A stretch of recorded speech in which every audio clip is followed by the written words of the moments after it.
అందరికీ నమస్కారం. Welcome to our channel. రాష్ట్ర R&B మినిస్టర్, బనగానపల్లి నియోజకవర్గం శాసనసభ్యులు బీసీ జనార్దన్ రెడ్డి సంబంధించి తాజా అంశాన్ని పరిశీలిస్తే మరోమారు అంటే కడపలో నిర్వహించిన మహానాడు కార్యక్రమం, టీడీపీ ప్రతిష్టాత్మకంగా నిర్వహించిన మహానాడు కార్యక్రమాన్ని కూడా అందులో ఆయన బాధ్యతల నిర్వహణలో పటిష్టంగా ముందుకు వెళ్ళడంతో రాష్ట్ర స్థాయిలో అలాగే పార్టీలో మరోమారు ఆయన తన ప్రాధాన్యతను వెల్లడించుకున్నారు. ఈ సందర్భంగా స్ట్రైట్ టు ది పాయింట్ చెప్తే, గతంలో పలు వీడియోలో చెప్పుకున్నట్టు బీసీ జనార్దన్ రెడ్డి బనగానపల్లి నియోజకవర్గం శాసనసభ్యుడిగా తొలి దఫా ఎన్నికైన అనంతరం మరలా జరిగిన ఎన్నికల్లో ఓటమి చవిచూశారు. అయితే ఆ అవకాశాన్ని కూడా ఆయన పూర్తి స్థాయిలో తన రాజకీయ ఎదుగుదలకు, నియోజకవర్గంలో తమ పట్టు మరింత పటిష్టంగా ఉండేందుకు ఉపయోగించుకున్నారు. ఎవరైనా సరే ఒక్కొక్కసారి అవకాశాలు రాక ఖాళీగా ఉండాల్సిన పరిస్థితులు రావచ్చు.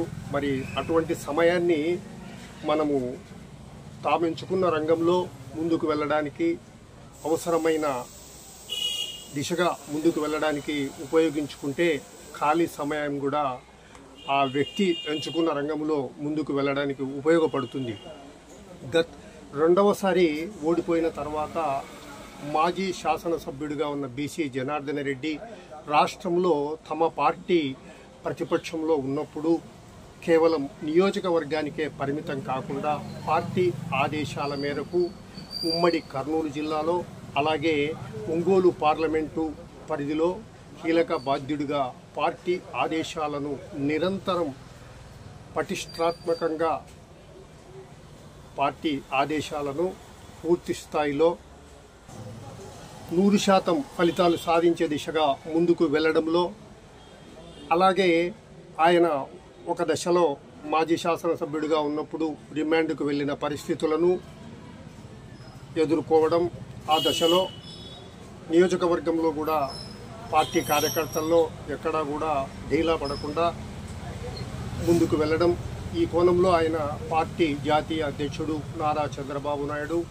పార్టీ యువ నేత, ప్రస్తుత మంత్రి లోకేష్ దృష్టిలో కూడా ప్రాధాన్యతను సంపాదించుకున్నారు. ఆ కోణంలోనే రెండవ దఫా ఇటీవల జరిగిన శాసనసభ ఎన్నికల్లో నియోజకవర్గం నుంచి గెలుపొందిన బీసీ జనార్దన్ రెడ్డి రాష్ట్రంలో కీలక R&B శాఖ మంత్రిగా అవకాశాన్ని అందిపుచ్చుకున్నారు.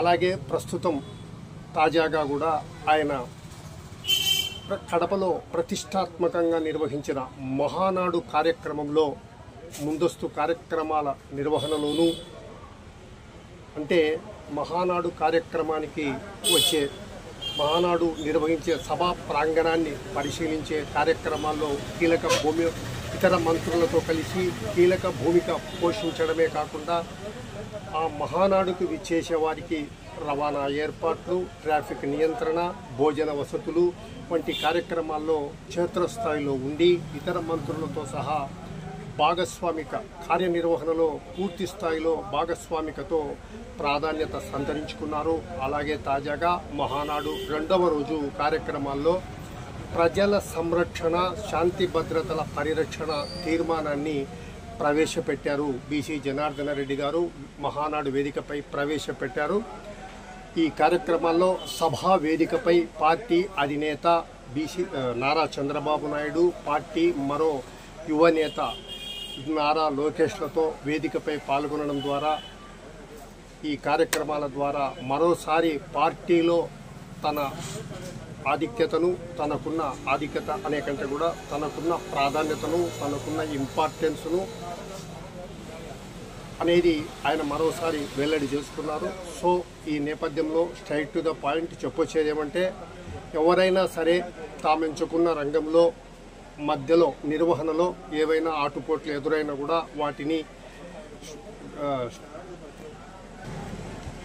అవరోధాలను అధిగమిస్తూ ప్రణాళికాబద్ధంగా ముందుకు వెళ్ళినప్పుడు ఆ వ్యక్తి లక్ష్య సాధన దిశగా పటిష్టంగా ముందుకు వెళ్తారని చెప్పుకోవడంలో బీసీ జనార్దన్ రెడ్డి మరోమారు వెల్లడి చేసుకున్నారు.